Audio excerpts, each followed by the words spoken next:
तो after some for demands now अब मैं शेयर करने वाली हूँ। एटलीस्ट आज 24 हो गई है और शायद ये वीडियो डालते डालते जो टाइम है वो भी काफ़ी हो जाएगा, क्योंकि एटलीस्ट हम मान के चलते हैं 25। तो स्ट्रैटेजी आफ्टर जिस हिसाब से फ़िज़िक्स का पेपर गया है, उस फिज़िक्स के पेपर जाने के बाद में मैंने तो टाइम वेस्ट नहीं किया। औरों का मुझे पता नहीं कि क्या स्ट्रैटेजी रही है और क्या नहीं। मैं तो लिटरली जो अभी तक स्ट्रैटेजी फॉलो करी है वो एनसीईआरटी वाले के से जो चैनल चल रहा है उस पे जो सारी मैराथन चल रही है मैंने वही फॉलो करी है, क्योंकि केमिस्ट्री वाली मैम और सर ने एक मस्त सी स्ट्रैटेजी वाली ये वाली वीडियो बनाई थी। ये मैंने पूरी कंप्लीट देखी और मैंने इससे अपनी स्ट्रैटेजी देख ली थी कि मुझे ये करना है।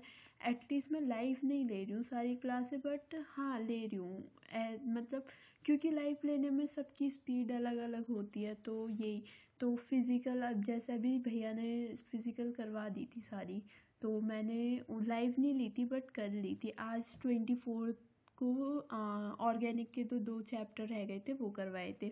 फिज़िकल केमिस्ट्री करवाई थी 3 दिन पहले, तो मैंने उसी दिन ये वाली लाइव ले ली थी। ये मेरी कंप्लीट हो चुकी है।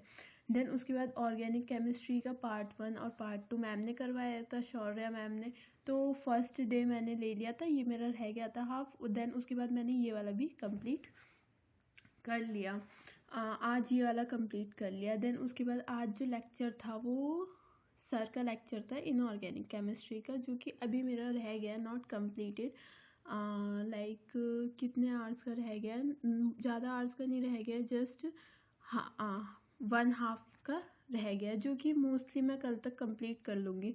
इसके बाद मैराथन के बाद जो है मैंने सारी ऑलमोस्ट मैराथन अटेंड कर लिया। बस एक फ़िज़िकल केमिस्ट्री का जो सर का लेक्चर रह रहा है वो रह गया है मेरा बस, जिसमें सर ने क्वेश्चंस प्रैक्टिस करवाई है फ़िज़िकल। तो वो मेरा टारगेट है, मैं कल तक उसे भी कंप्लीट कर लूँगी, ताकि जो मतलब पेपर से पहले तक मैं दो डेज़ एटलीस्ट 2 डेज़ तो एक डे मैं रिवीज़न और एक डे सर करवाते जा रहे हैं सारे क्वेश्चंस। तो मैंने सोचा है कि कल मैं जो क्वेश्चंस हैं वो सारे कंप्लीट कर लूँगी फ़िज़िकल केमिस्ट्री के। तो ये स्ट्रैटेजी है कि जो मैं लाइव इसलिए नहीं लेती हूँ क्योंकि अगर स्पीड जो है मतलब काफ़ी सबके अकॉर्डिंग अलग अलग होती है। कोई तेज़ पढ़ाता है, कोई धीरे, बच्चों को समझ में आता है, तो उसके अकॉर्डिंग मैं 1 घंटे बाद से शुरू करती हूँ। उससे मैं अपनी स्पीड 1.25 2x पे एडजस्ट कर लेती हूँ। बट मैं ये नहीं सोचती कि नहीं इस लाइव को ख़त्म होने के बाद ही करूँगी, क्योंकि फिर वो बैग में चला जाता है। बस इसी वजह से ये वाले मेरे जो फिज़िकल केमिस्ट्री के क्वेश्चंस हैं वो बैग में चले गए। तो देन वो मुझे अभी कंप्लीट करने पड़ेंगे। ये भी 2 आवर्स किया है, तो ये कुछ रह रहा है मेरा अभी तक का बैकलॉग तो नहीं बोलेंगे। और अब क्योंकि मैंने फ़िज़िक्स के पेपर को देखने के बाद में कोई टाइम वेस्ट किया ही नहीं था, क्योंकि आफ्टर डेट रियलाइज़ कि फ़िज़िक्स का पेपर ऐसा है तो हम केमिस्ट्री में कुछ मतलब ज़्यादा वो नहीं करते। और मैं मैराथन लिखने के बहुत सारा ये भी था कि नोट्स बनाने नहीं बनाने, तो नोट्स पीडीएफ जो सर मैम दो हैं वो टेलीग्राम पे अपलोड कर ही रहे हैं। तो नोट्स बनाने का टाइम नहीं है हमारे पास इस टाइम पे, क्योंकि 3 से 4 दिन है। तो मेरे अकॉर्डिंग तो नोट्स बना के टाइम वेस्ट नहीं करना चाहिए।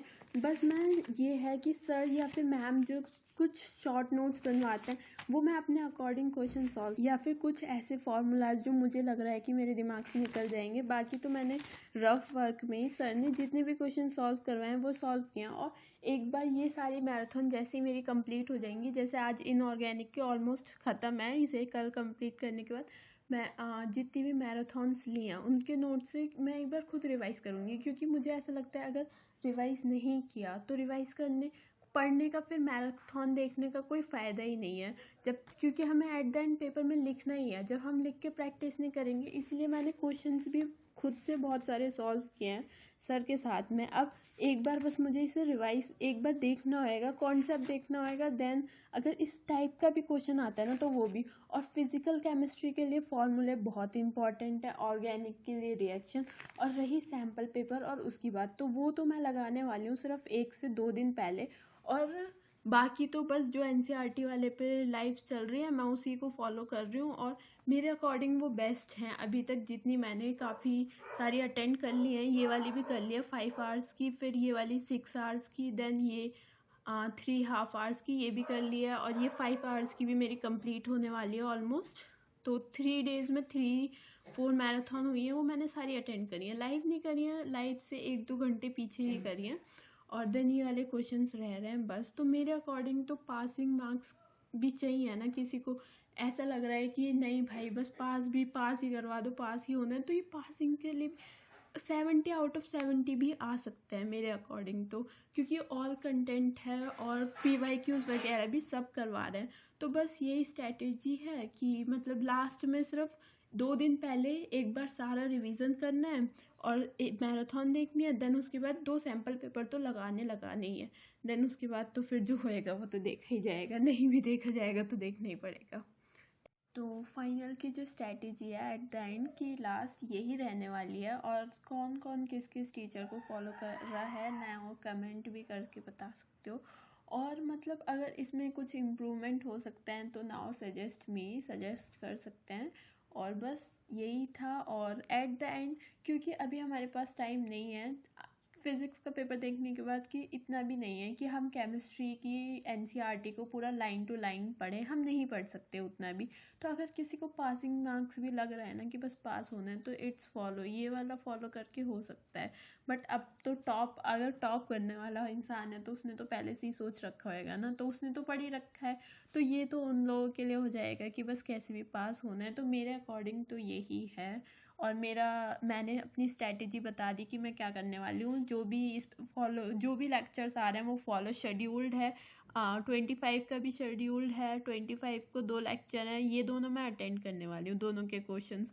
और जितने भी शेड्यूल लेक्चर और भी हैं वो मैं सारे अटेंड करने वाली हूँ इसी के। और यही अभी, और लास्ट में जाके 2 सैम्पल पेपर तो मैं एटलीस्ट लगा के जाऊँगी। NCERT मैं पूरी नहीं कर रही हूँ, जो मैम या फिर सर क्लास में करवा रहे हैं वही कर रही हूँ। और देन उसका रिवीजन, बस मोस्ट इम्पॉर्टेंट कि रिवीजन करना है। रिवीजन बिना करे कोई मैराथन लेने का कोई फ़ायदा ही नहीं है मेरे अकॉर्डिंग तो, क्योंकि कुछ याद ही नहीं रहना। हम लिखने जब पेपर में लिखने बैठेंगे तो हम लिख ही नहीं पाएंगे। तो बस यही मेरी स्ट्रैटेजी थी, वो मैंने बता दी, आप भी अपनी बता सकते हो। देन लाइक और शेयर एंड सब्सक्राइब।